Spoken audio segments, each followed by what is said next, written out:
So there are two types of data. There's quantitative data. That's hard data, numbers, charts, tables. It has a value. And then there's qualitative data, which are the stories that back up the perceptions about what those numbers represent.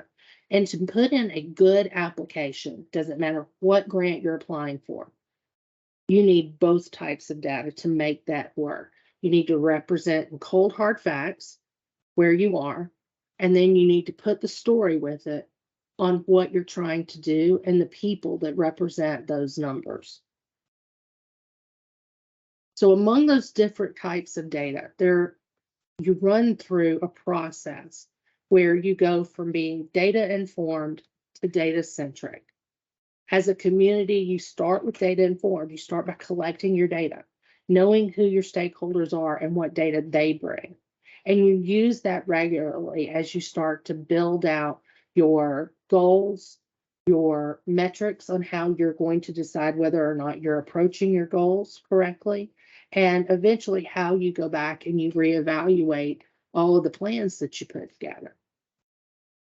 Data 2.0 is taking that data and using it to make decisions and doing that on a regular basis. It's not a question of if you're going to use data, it's what data are you using that's going to drive the decision. Okay. The next step, when you are fully integrating the data of what you know about your community, is that data is reviewed and updated regularly. You add more data to it to try to get a fuller picture. And then you are making decisions constantly by reviewing both the data you have as well as the process you're going through and how that may be shifting your numbers. If you want to know how many houses you have currently, and you want to know how many kids you have that are homeless, and then you want to make sure that every kid that is homeless has a house, you not only need to know what your housing stock is, who you're trying to serve, where they're located, but you also need to know that once you start to put those plans in place, are you actually affecting change? And you come back and you change your program to make sure that you're constantly looking at the data so you can move forward. So what are some of the data sources in Georgia? There are gobs of data sources out there, but I would take a picture of this because I think this represents some of the best data that we know we have access to. So you have the Carl Vinson Institute has their georgiadata.org website. It has some great information. It's a wonderful jumping off point to kind of give you a broad picture of your area, okay? And then if you want to understand your area median incomes and family median incomes, fair market rents, the HUDuser.gov website is an excellent location for you to go to. On the school system side, the McKinney-Vento numbers are the single best numbers we have for homelessness in Georgia. And that data is provided by each school system, each school district. And so you can access that data through the Ed Data Express, through the Federal Department of Education. There's also the U.S. Census, which includes the American Community Survey, Community Commons, and then the HUD website also has a mapping portion to it with data that's tied to it. This is just sticking your pinky in the pool of data that is out there. So what other data do you have? Locally, you have lots of data. You have lots of information at your fingertips, and you need to be making sure that you have access to that. That includes tax records. Many of the counties in the state of Georgia are on Q Public, and the Tax Digest information is out there. There are other organizations that have databases, Family Connections, United Way, Salvation Army. They're all keeping numbers on the amount of people that they serve. Golden Harvest Food Bank. You also have the Georgia State Department, so that not only includes us at DCA, it includes the Department of Public Health, the Department of Behavioral Health and Developmental Disabilities, Department of Community Supervision, Georgia Department of Corrections, as well as don't ever forget that you have a public service arm through the University of Georgia as a land grant school. And so the Carl Vinson Institute has an incredible repository of information. Now, not all of this is digitized. Some of it's on spreadsheets, some of it's still paper and pencil. And there are efforts that have to be taken to be able to get that into a usable format. But it is out there, and it is an asset that you have and you have access to that will help inform how you move forward. So let's talk a little bit about why that matters. So when you're bringing people together, and last week we talked about making sure you bring diversity to the table. You want to make sure that you have people who represent lots of different areas of your community. And you want those stakeholders at the table because you want to be able to benefit from the wealth of knowledge that that diversity brings. And there are studies that have shown that if you want to expand the capacity of knowledge that you have, put more diversity at the table. It's not always about putting more people. It's about putting people who have diverse thoughts, diverse backgrounds, diverse strengths, diverse weaknesses, diverse experiences. But in doing that, you then have to figure out, okay, how are we going to make sure that people have the opportunity to then find common ground? And one of the best ways to do that is to start by going through what the data is, what the facts are. Now, can we argue whether or not the census has a bias, and that it underreports minorities? Absolutely, we can. It is not a perfect instrument. However, it is the best instrument that we have, and it has been widely accepted at both the state and federal level as being a great way to benchmark your community. So that's where I would start. I would start with the census, but then you could add in all of those other data sources that we talked about and build a common foundation, a common language about what you're talking about what your community is and what it is not. Perception can often get in the way of a community recognizing both the best of what it is as well as its weaknesses. And so when you start from a place of data, and you start from a place where you have agreed that this is a common ground, then you can build a coalition that at least has something it can begin by agreeing on. The next step is you need to do a SWOT analysis. You need to have everybody who is at that table sit down and go through what the strengths, weaknesses, opportunities, and threats are of your community.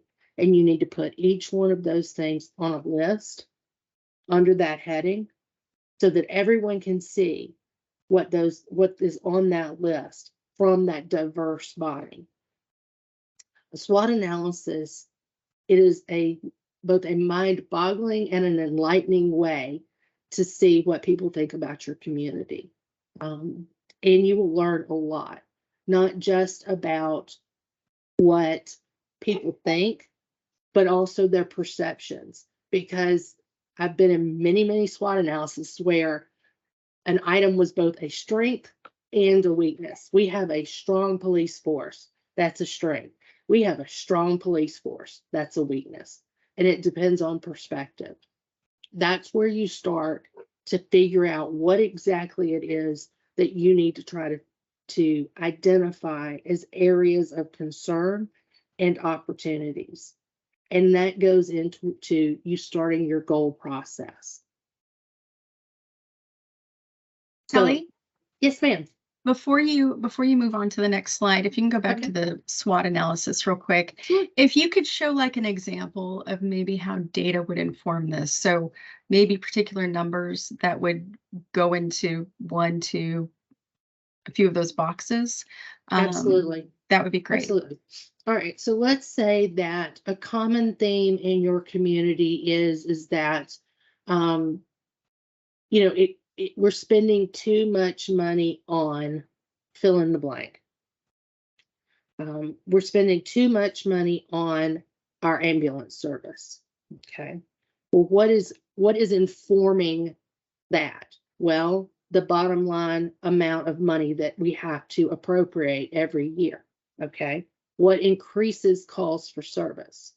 You start to go through the data for the actual calls of service, and you see that through that process, you identify that one, you have an excellent ambulance service, but two, they're spending a lot of time doing transports out of county.